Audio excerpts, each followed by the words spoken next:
Welcome back to On the Same Page. We are on Daf Lamed Hey Amud Beis 35b of Maseches Kiddushin. We are starting from 3 lines down on the page.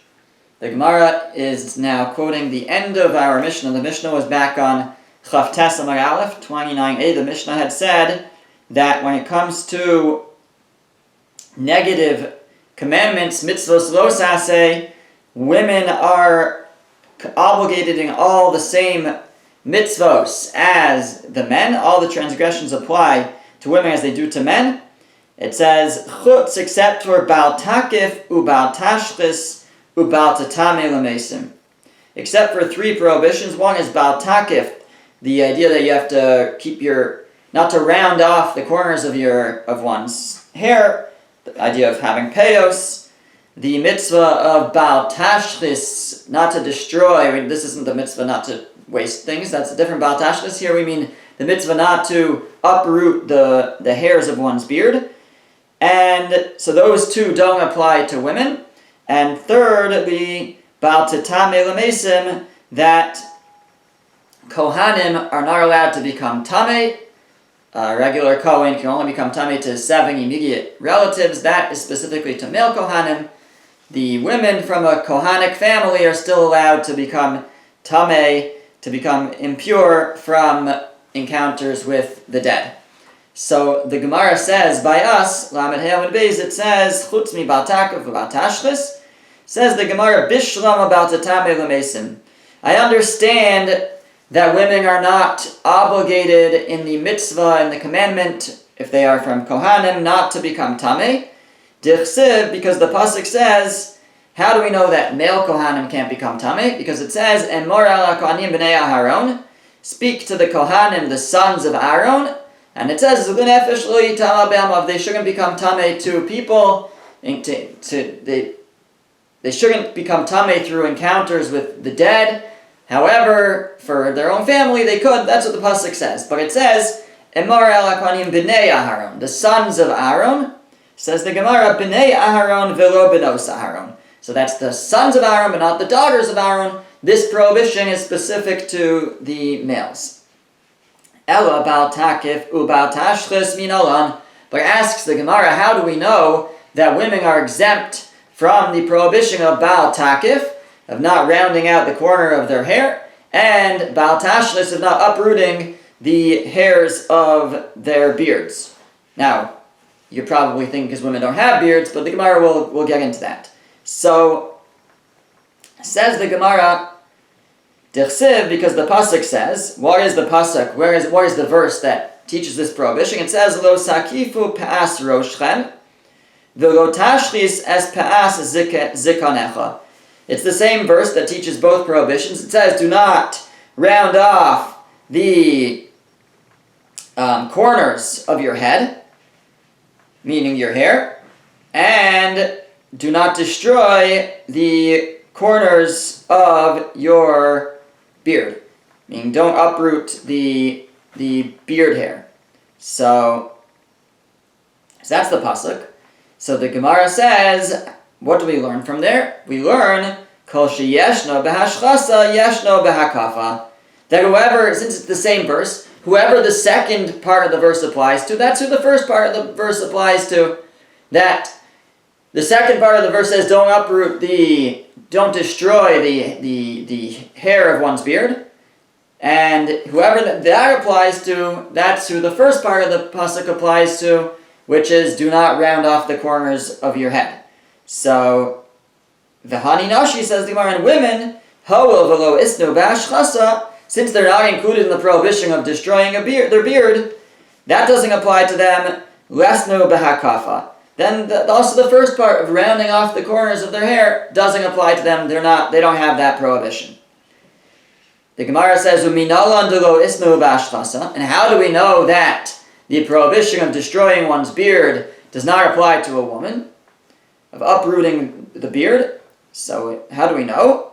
Says the Gemara, Iba yisei masvara. Either you can say that it's just logic, Dehalo islu zakim, because they don't have beards, so therefore it can't be that the prohibition would apply to them. And since the second part of the verse doesn't apply to them about destroying the beard, so too the first part of the verse doesn't apply to them. Ibaisema kra. Alternatively, if you want, you can say that we can learn it from a verse. De amarkra, because the pasuk says, Lo sakifu pa'as roshchem, v'lo sashlis eis pa'as zikanecha. So again, the same verse, it says, do not round off the corners of your hair, and do not destroy the corners of your beard.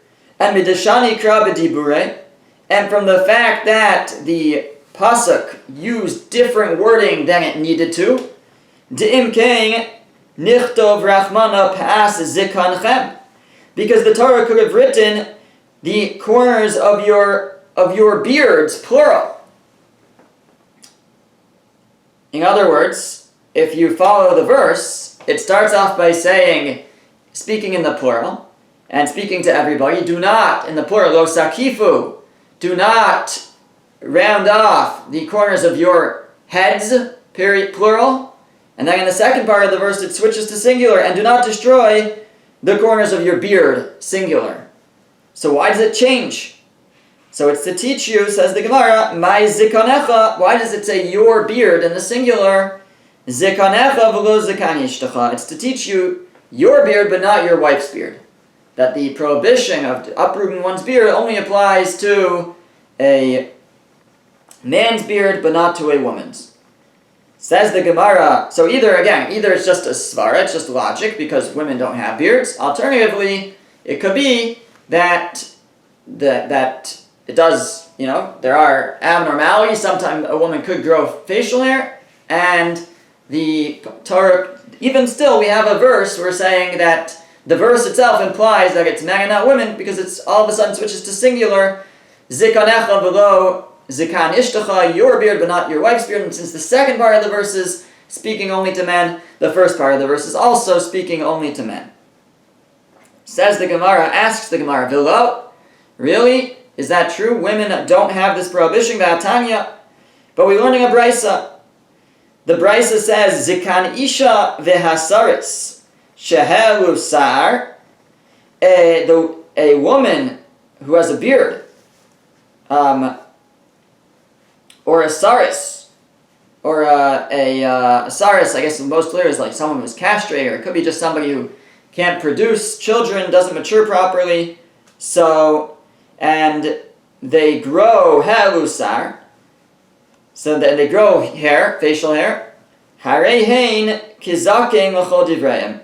They are like, it's like a beard for all purposes. If a woman does have an abnormal situation and she grows a beard, or a saris, one of these, again, this person who can't produce his children, he's castrated, whatever the case is, but our focus is really on the woman here. So in those situations, if they grow a beard, it's considered like a beard, the brisa says. Now the brisa doesn't say to what purpose we're saying that, in what way is it considered like a beard, what is the halachic implication of that. So the Gemara is suggesting, though, my lav l'hashchasa, isn't the implication with regards to this prohibition of hashchasa, of destroying it, that we have a prohibition, a man cannot destroy his beard. And it says in this brisa that if a woman would grow a beard, it would have the same status as a man's beard. In what way? So suggests the Gemara, isn't it saying that she is not allowed to destroy it as well? Amar Abaye says, l'hashchasa lo matzis amart. No, you can't say that. It's not possible to say that it refers to hashchasa, that she can't destroy her beard. Diyalif pa'as mibnei Aaron. Because we have a gezerah shava, where the Torah uses the same word, and we understand that it's to teach me something, and that's going to teach me that this prohibition cannot apply to a woman.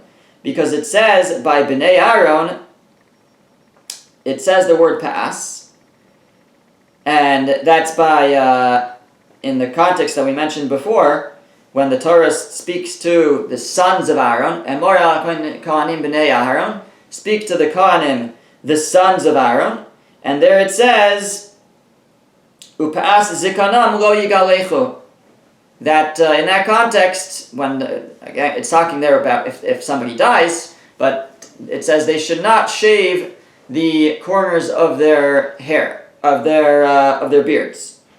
So So it uses the word pa'as there.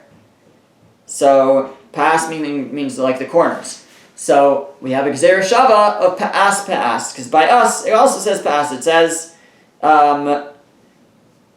It says go sakifu pa'as roshchem. Don't round out the corners of your head. V'lo sashris es pa'as zikonechem. Don't destroy the pa'as, the corners of your beard. So it applies seemingly. So we have the word pa'as in both places.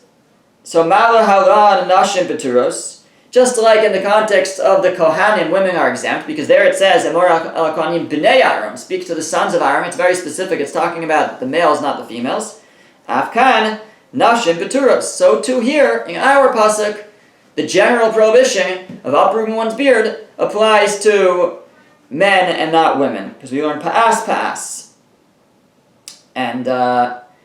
And therefore Abaye is saying, when the Brisa said that if a woman grows a beard, it has the same halachic status as a man's, it can't be for the purpose of this halacha. It must be telling us something else. Because for the purpose of this halacha, Abaye says there's a gzeira shava that tells me that women, it doesn't apply over here to women, that women are not included in the prohibition of uprooting their beard. The Gemara asks, V'svira deki kasa b'nei Aaron akule inyan aksiv. If it was true, going back to Parshas Emor, where it says, Emor ala kohanim b'nei Aaron, speak to the children of the Kohanim, the sons of Aaron, and we say it's the sons and not the daughters, and then what's the very next words? L'nefesh lo yitama v'amav. They shouldn't become tameh amongst their nation, only kiyim l'shirak or love, they should only become tameh to their relatives, and then it goes on to say that they shouldn't shave their beard. So says the Gemara, we're suggesting right now that when it goes on and continues over there and it says, and they should also not shave their beard, it's referring to only the men and not the women, because like we said, b'nei Aharon v'lo b'nos Aaron, the men and not the women. So we're suggesting now that the whole parsha, the whole section over there is about men and not women. So the Gemara says, if that's the case, if you think that over there, when it says b'nei Aaron, the sons of Aaron, not the daughters, it's not just going on the first part about not becoming tameh, but it applies to that whole section. Nishto kraminei. The pasuk could have been quiet about it. V'tesi b'kav v'chomer. And learned it out from a kav v'chomer. V'ana amina. And I would have said as follows. Umar kohanim sheriba b'hem akasav mitzvos yiseiros. If it's true by kohanim that where the Torah taught us many mitzvahs, that they were by kohanim who have many extra mitzvahs, many extra commandments, many extra prohibitions, and yet it's b'nei Aaron v'lo b'nos Aaron, but this prohibition of shaving off the beard only applies to the b'nei Aaron, the sons v'lo b'nos Aaron, but not the daughters. Yisrael lo kol shekain. Wouldn't it apply all the more so to a Yisrael, to a non-Kohen? In other words, at the moment, how do we know, what are we suggesting is the source that women are exempt from the prohibition to not uproot their beard? Because we have gzeira shava, because it says pa'as in our context, and it says pa'as by the Kohanim, just like it says pa'as by the Kohanim, and it's men and not women, so too it says pa'as by us, and it's men and not women. The Gemara is saying, well, if it's true that over there by the Kohanim it's men and not women, then that should be enough. I don't even need the gzeira shava of pa'as. That on its own. If I would tell you that when it comes to Kohanim, the women are exempt, so for sure a Yisrael will be exempt from this prohibition. Kohanim have so many more prohibitions and laws that apply to them, and if this doesn't apply to the Kohanim, the girls, the women, so certainly it won't apply to a Yisrael. Why do I need a gzeira shava of pa'as? So the Gemara says, Ilav gzeira shava, if I didn't have the gzeira shava, hava amina hifsika inyan. I would have said that it was hifsika inyan, the idea stopped. In other words, we're assuming right now that when it says, speak to the sons of the Kohanim, the sons of Aaron, it means the sons, not the daughters. And what is it that applies to the sons, not the daughters? All of it. Not just that they can't become tamei, but also that they can't uproot their beard. Now, how do I know that the exclusion, sons and not daughters, is true for the entire section? Maybe it's only true for the first point. Don't become tamei. Only men can't become tamei, women could. But maybe when it goes on to talk about uprooting the beard, maybe shaving the beard, that applies equally to women as to men. So, how do I know that to keep going and apply all the sections to that it's men and not women?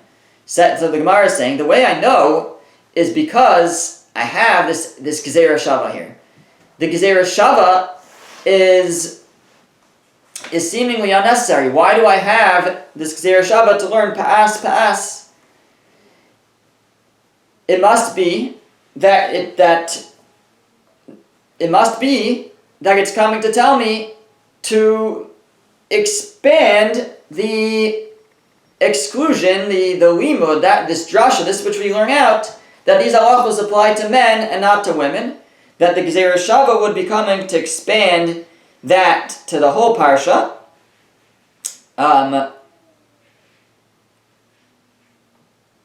And from the fact that it has this extra, what would have seemingly been an unnecessary Gezerah Shava, unless the parsha was more expansive to men and not women, so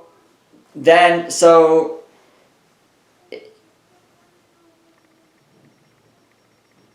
a little complicated, as you can see. Basically what we're saying is that if we could imagine that this section about the Kohanim, that only the first section, don't become tamei, applied to men and not women. But the second section that said, don't uproot your beard, was equally to men and women, then there would be no point of having a Gezerah Shava in there, that extra word Pa'as.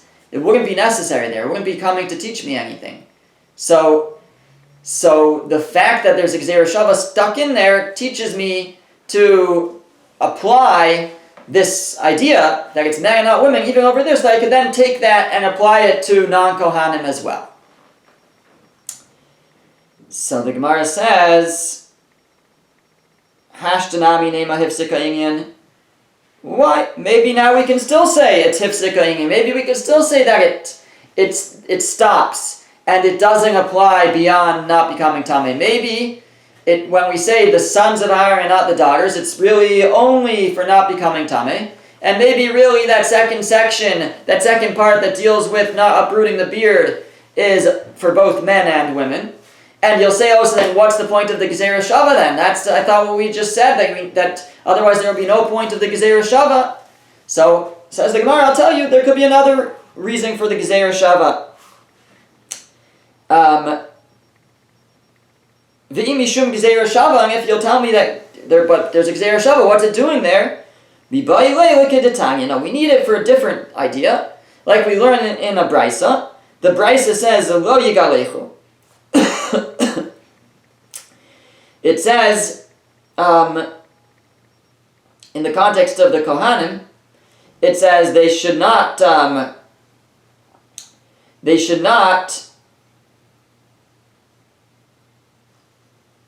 whole pasuk says they should not make a bald spot on their head over someone who dies, and pa'as zikanam lo yigalechu, for the corners of their beards they shouldn't shave. So it says they shouldn't shave. Yachol gilchol b'misparayim yachayev, says the Gemara, you might think that even if one would shave with scissors or clippers of some sort, that they'd be chayev, that they'd be obligated. That's also forbidden. Talmud Lomar, that's why the Torah says in the other verse that talks about uprooting the beard, there it says lo sashtis, don't destroy it.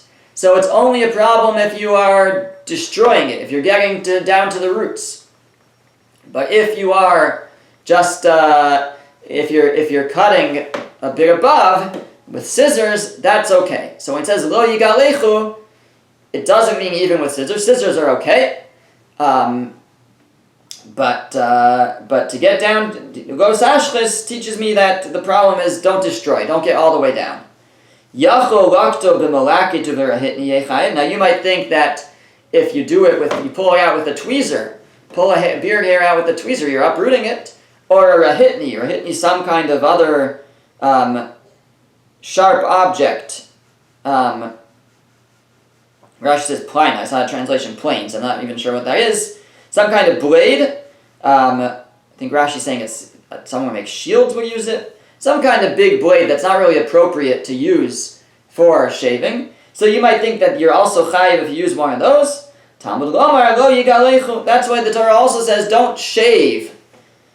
It has to be something that you typically shave with. That's what's forbidden. HaKetzad. So what's the case? Giluach sheish ba'ashchasa. It has to be shaving that uproots, that destroys, or gets to the roots, or gets low on the face, I should say. So what is that? The Gemara says, Haviomer zetar. That means with a razor. So that's how we get to arrive at the prohibition to shave with a razor. It has to be a typical way to shave, but it has to be something that gets down, that's we could call hashchasa, like destroys the whole hair. It gets all the way down, even if it doesn't literally uproot the roots, but we consider that to be enough to be prohibited. That's what the Torah is talking about. We have this combination, lo yigalechu, don't shave, but lo sashes, don't destroy. It's only if it's a shaving that destroys, but if it's just destroys but it's not shaving, or if it's just shaving but it's not destroying, like scissors, then it's permitted. Now,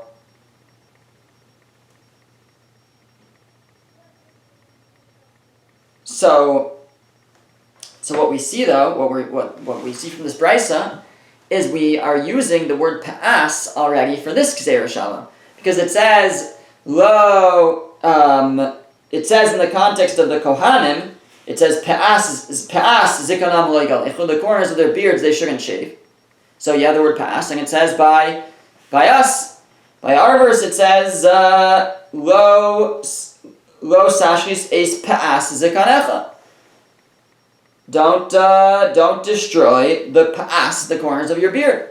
So there we have pa'as, and we're using the gzeira shava. So the gzeira shava is being used, and it takes us back again. So when we go back and look at the parsha that deals with the Kohanim, maybe it is hifsek ha'inyan. Maybe it's only the first part of the section about Kohanim that's men and not women. The part about not becoming tameh, but maybe the part about not uprooting their beard applies to women just as it does to men. And we don't have a gzeira shava to teach me that from there to anywhere else. In fact, we would see basically that it does apply to women. So the Gemara says, Im kain, now if that were so, nichtov kra, the Torah could have written, es she bizakancha. It could have said that which was in your beard. In other words, it could have said in the context of the Kohanim, in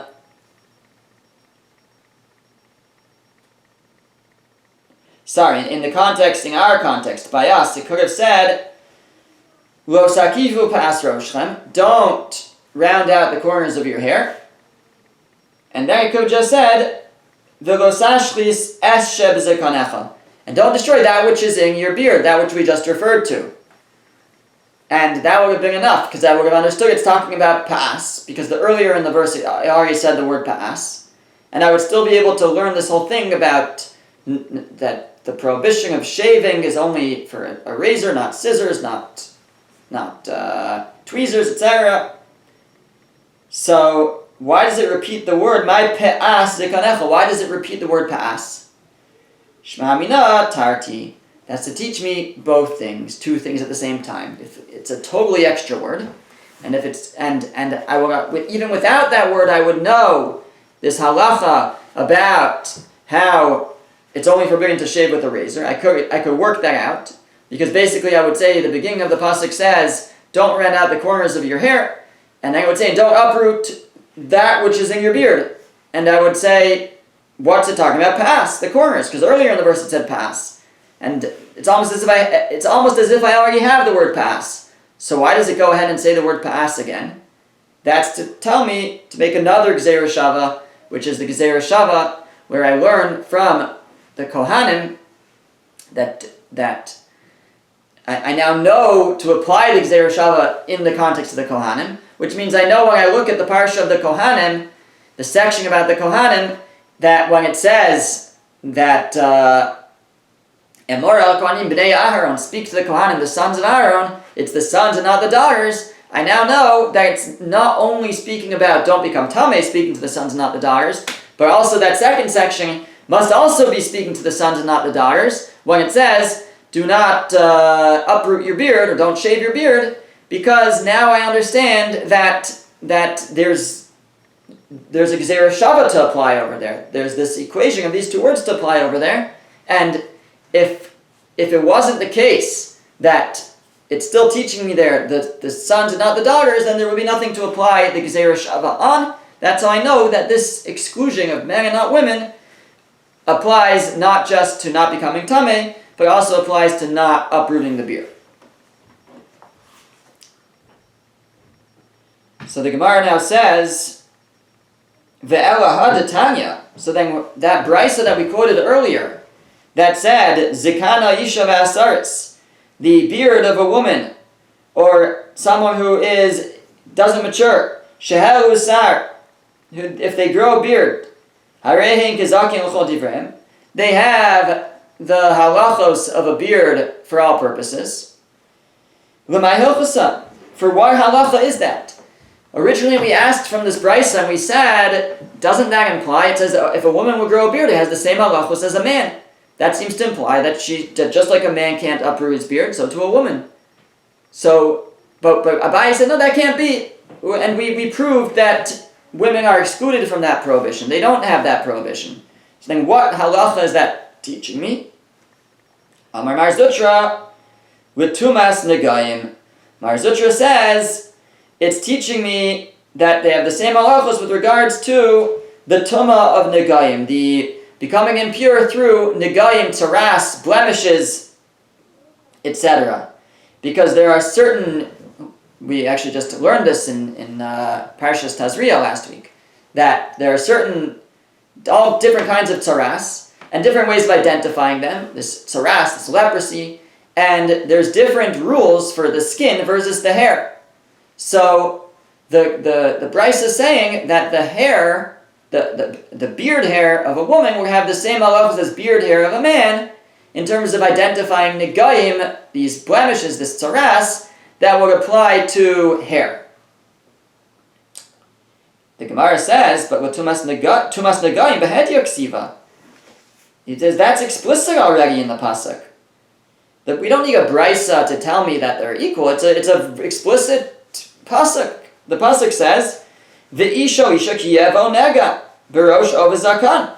A man or a woman who has a nega, who has a blemish, on their head or their beard.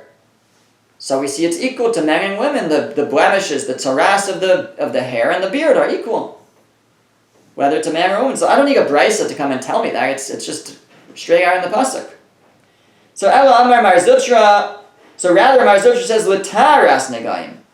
We need it for the purification of blemishes. That will be telling me that if a woman would get a blemish, tzaras, if she would have a beard and she would get tzaras on it, the laws of purification would apply equally to her as they would to a man, in terms of shaving and bringing bird karbanos. So all of that would apply equally to a woman as to a man. That is what I'm being taught. That's what the Brisa was coming to teach me, that if a woman has a beard, the same halachos, it has all the halachos of a beard just like a man. The Gemara says, Taras negayim nami pshita. But that's also obvious. Kivan de bas tomahi bas tarahi. Once the Torah told me that she becomes tamei, that if she has a beard hair, facial hair, all the same halachos apply to her to become tamei, to identify whether it's saras and to make her tamei. So then the purification law should apply equally to her as well. That should be obvious. I shouldn't need the brisa to tell me that. So the Gemara says, in the end, the Gemara says I do need it. In other words, the Gemara is saying, I actually would have thought that this whole thing doesn't apply to a woman who grows facial hair. I would have thought to say that the verse is to be read broken up in parts, as follows. Isho isha kiyevo nega birosh o v'zakan. Birosh. If a man or a woman will have a nega, have taras on their hair, on their head.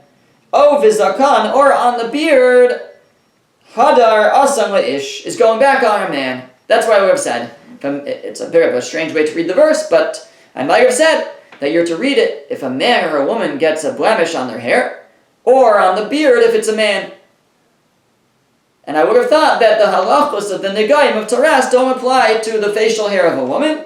Kamash malan, that's what the Brisa is coming to teach me. So the Gemara goes back again and is choser, it retracts and says, actually, the Brisa could be teaching me what we thought was obvious in the verse. It's not as obvious in the verse. The Brisa is teaching me that if a woman were to grow facial hair, the halachos of negayim, of taras, would apply to that hair just as they would apply to a man with facial hair. The Gemara continues, we're 2 lines down on the wide lines now. The Gemara says, Isi tani, Isi tat, af bal yikarchu nashim beturos. Women are also exempt from the prohibition not to make themselves bald over the dead. So the Torah says you cannot mourn the dead by tearing out hair. So the Isi Ben Yehuda says that applies to men, but it doesn't apply to women. My time of the Isi. What is the reason for Isi? The Darish Hachi, he learns the following. Pasuk says, Banim atem la'Hashem Elokeichem. You are the sons of Hashem, your God. Lo siskodedu. Do not scratch your body over the dead. V'lo sasimu karcha bein einechem l'meis. And do not make bald spots pull out hair between your eyes over the dead. Why? Ki am kadosh ata. Because you are a holy nation, Hashem Elokeichem, Hashem your God. Fine. So that's what it says. It says, you are children of Hashem, you are sons of Hashem. Bani matem Hashem Elokeichem. You are sons of Hashem. Don't scratch your skin over the dead, and do not make a bald spot over the dead. And why? Ki am kadosh ata, because you are a holy nation. Gemara says, Banim v'lo banos lekarcha. When it says you are sons, it's saying you are sons but not daughters. It's speaking to sons and not daughters. And it's saying, Lo yikarchu karcha, don't shave a bald spot over the dead. So that's how Isi Ben Yehuda knows that women are exempted from this prohibition. Banim atem, you are sons. That it's speaking to the sons but not to the daughters when it says don't make a bald spot. Ata omer lekarcha. Now you're saying that it applies to not making a bald spot. Oh, eno elo gedida. Maybe it applies to lo siskodedu. Don't scratch your skin. Don't cut yourself. But when the verse goes on, it says, Ki am kadosh ata la'Hashem Elokecha, that you are a holy nation to Hashem your God, and that's speaking to the whole nation, men and women. Hare gedida amor. So we see that gedida lo siskodedu, don't cut your skin over the dead, applies equally to men and women. Hamani mekayim banim v'lo banos. So then what is being excluded when it says sons and not daughters? Banim atem l'Hashem Elokeichem must be lekarcha, must be the prohibition to make oneself bald, to take out hair over the dead. So we have 2 prohibitions in this verse. Lo siskodedu, don't scratch your skin over the dead. Lo yikarchu karcha b'rosham, don't tear out hair. We have one implication that women are excluded, and one that they're included. It says, Banim atem l'Hashem Elokeichem, you are sons to Hashem your God. It sounds like it's speaking to the sons, not the daughters, not to the women. On the other hand, it says, Ki am kadosh ata, you're a holy nation. Seems to be including everyone. So we're saying everyone is included in the prohibition to not scratch their skin, not cut their skin over the dead, but only men have the prohibition not to create a bald spot over the dead. The Gemara says, what do you see to choose that way? Why are we including women in Gedida, in the prohibition not to cut themselves, but excluding them from the prohibition of making themselves bald? Maybe it could be the opposite. So the Gemara says, the reason why I'm saying that Gedida, not scratching themselves, applies to men and women, because it's more expansive. because it applies to anywhere on the skin, whether there's hair growing there, whether there's not. It's more expansive, and that's what will apply to both men and women. However, but I'm going to choose to exclude. I have one thing to include, one to exclude, so I'll choose to exclude karcha, not making oneself bald. She'ena ela b'makom sar. That is only in the place where hair grows. It's more limited, and that's why it will be limited. That's what will limit to men and not to women. The Gemara asks, the ema banim v'lo banos bein la karcha bein la gedida. Maybe when it says sons and not daughters, it's true for both. Sons and not daughters have the prohibition of not making a bald spot over the dead, not cutting themselves, and maybe neither prohibition applies to women. So why does it? So what would ki'am kadoshata be coming to include? Which is this generalization: you are a holy nation, speaking to both the men and the women. B'chikasav ki'am kadoshata l'Hashem elokechem. When the Torah says that you're a holy nation, bisrita hu dichsev. Maybe that's talking about a different type of cutting, of scratching. That, even though it doesn't actually identify that prohibition right over here, but we know it applies also, because it says elsewhere in the Torah that there's a prayer, lo yisratu saratas, don't make scratches. And there's a difference between gedida and srita. Gedida is with one's hands, with one's fingernails, and srita would be with a kli, with some kind of sharp object. So maybe, the Gemara is saying, maybe only men have the prohibition not to scratch themselves over the dead with their fingernails, and the pasuk is saying both lo yikrchu karcha, don't make a bald spot, applies to men and not women. Lo siskodedu, don't scratch your skin with your fingernails, applies only to men and women, men, not women. And when it says ki'am kadoshata, this all-inclusive thing, it's coming to include that all men and women all have the prohibition not to cut themselves over the dead with a sharp object. So the Gemara says, no, because kasavar isi srito gedida achasi. No, because isi holds that srita and gedida are the same thing. Even though it says in one place, lo siskodedu, don't cut yourself. And it says in another place, lo yisratu saratas, don't make scratches. And one can interpret that lo siskodedu is with the fingernails, and lo yisratu saratas is with a kli. But still, according to Isi ben Yehuda, even though it's two different things, but they're the same prohibition. It doesn't matter. It's really one prohibition. And it doesn't matter how you do it. It's prohibited, whether it's with a kli, whether it's with one's hands, but there's no way can't separate them. And therefore, when it says in the pasuk, you are children, you are sons of Hashem, and we say sons and not daughters, that's coming to exclude something that women are exempt from. That is that they are exempt, that the prohibition to not make a bald spot over the dead does not apply to them. But when it says, Ki'am kadoshata, you are a holy nation, and it's saying that there's something in this verse which applies to both the men and the women, that would be the prohibition of lo siskodedu, don't scratch yourself, which at least according to Isi ben Yehuda, is going to apply to both men and women, because according to him, there's just one prohibition of scratching, whether it's with a kli, with a vessel, a sharp object, with one's fingernails. Both apply equally, meaning they are one prohibition. Therefore, there's no way to split it up. So when it says ki'am kadoshata, you're a holy nation, and there's a prohibition which is going to apply to all of them, he'll say that's the prohibition to not scratch oneself, whether with the hands, whether with the kli. That would be the opinion of Isi ben Yehuda.